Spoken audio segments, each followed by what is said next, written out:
What's up, Taiwan? I'm Erica Liu with news from here in Taiwan and around the world. A delegation of U.S. defense companies is holding talks with businesses in Taiwan for further security cooperation. Our reporter Jaime Ocon was at the event. 25 of the top U.S. defense contractors are here in Taiwan's capital, Taipei.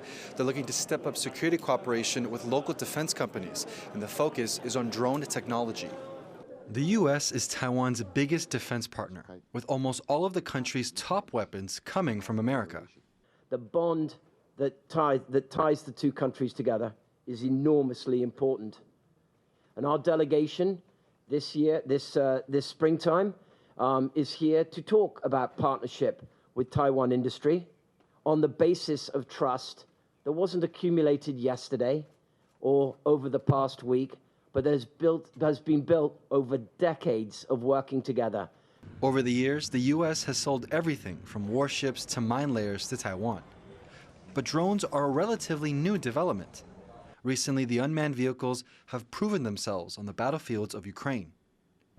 Earlier this year, Taiwan's military said it would work together with the Zhongshan Institute, its largest weapons maker, to build a drone fleet.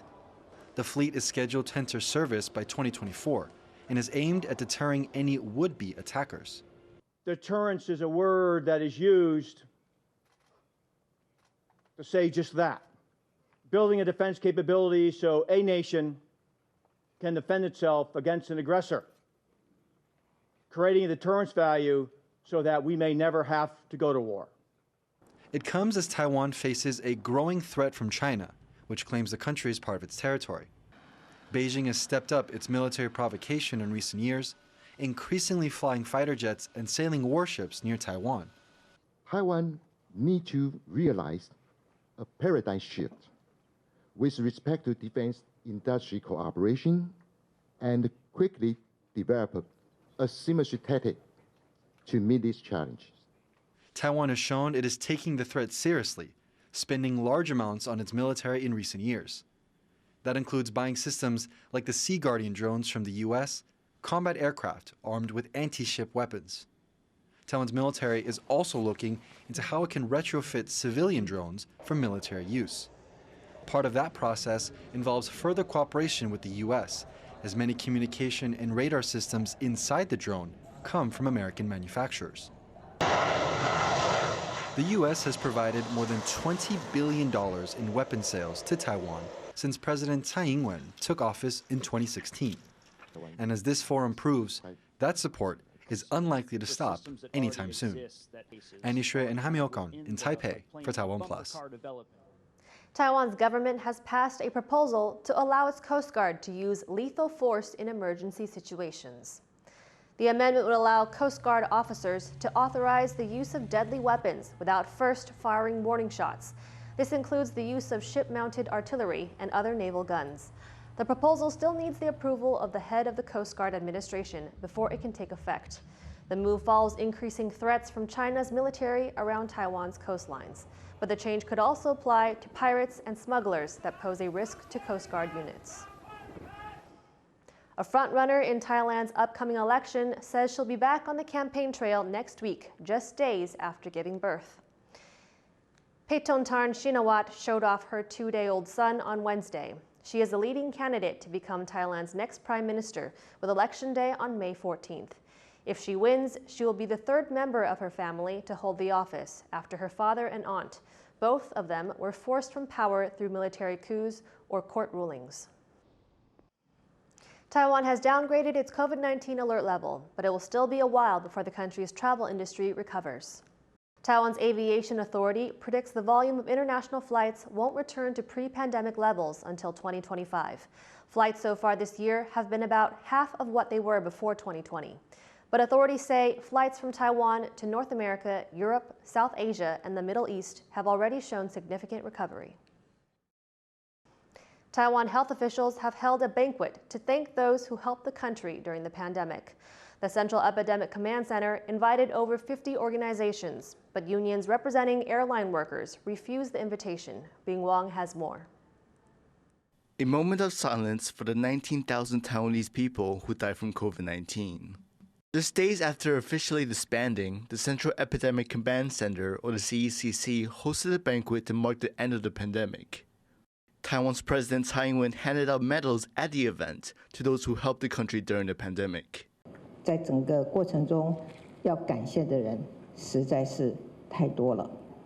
台湾有你们真好。 Taiwan received worldwide praise for its handling of the pandemic, implementing early quarantine measures and reducing domestic transmission of COVID. Over 50 organizations were invited to the banquet, but not all were eager to attend. The Taiwan pilots and flight attendants unions declined the offer, citing their mistreatment as workers. During the pandemic, pilots and flight crew felt they were made to quarantine in an unending cycle that kept them from seeing their friends and families. And when they could, they held many protests during this period.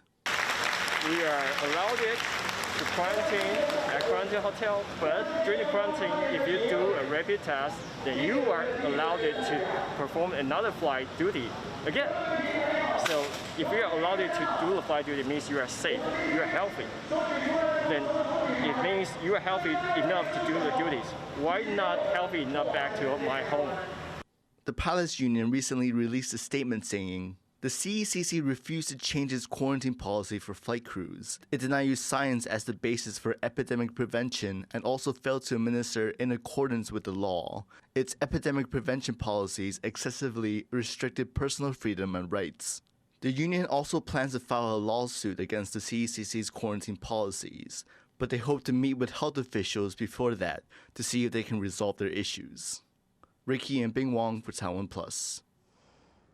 Taiwan's Food and Drug Administration has banned U.S. retailer Costco from importing frozen berries for a month. That's after it found hepatitis A virus in a batch of the company's frozen berry products sold in the southern city of Kaohsiung. No infections have yet been linked to the berries, but authorities have told people who have eaten frozen berries from Costco to monitor their health for 60 days afterward.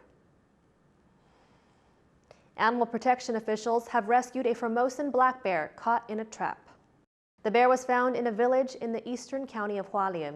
Rescuers had to amputate one of the animal's toes, which had been severely damaged by the steel jaw trap. The bear has been taken to a recovery center for treatment. There will be no penalties for the person who set the trap, as they said catching the bear was unintended and reported the incident immediately. 这个案例呢，也一样是由农民主动通报之后，积极协助黑熊的救伤，所以其实这对我们来讲都是一个很好的消息，表示黑熊的保育呢逐渐受到大家的重视。Tuna season is in full swing in southern Taiwan, and buyers are rushing to snatch up the fish, but some are having a bit of trouble transporting their purchases. Several people tried to haul away a whole tuna on their scooters. Others called in construction vehicles to lug several of the fish at once, but most just used hand carts. Taiwan's tuna fishing season runs from April through June. Southern Pingtung County will hold a 2-month-long tuna festival starting on Saturday. It's the end of the semester, and some schools in Taiwan have already finished with exams.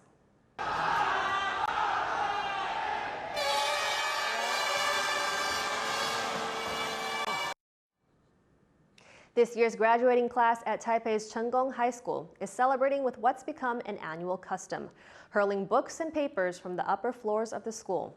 The teachers don't necessarily approve of this end-of-year paper avalanche, but they say they'll allow their graduating students to let off some steam with this rite of passage. Thank you for watching What's Up Taiwan. Remember to download the TaiwanPlus app for more stories from Taiwan and around the world.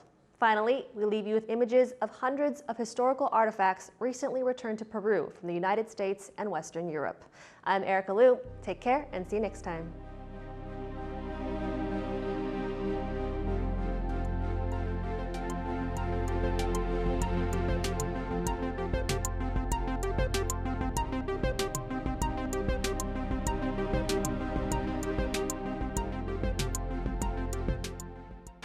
In the face of adversity, the power of truth.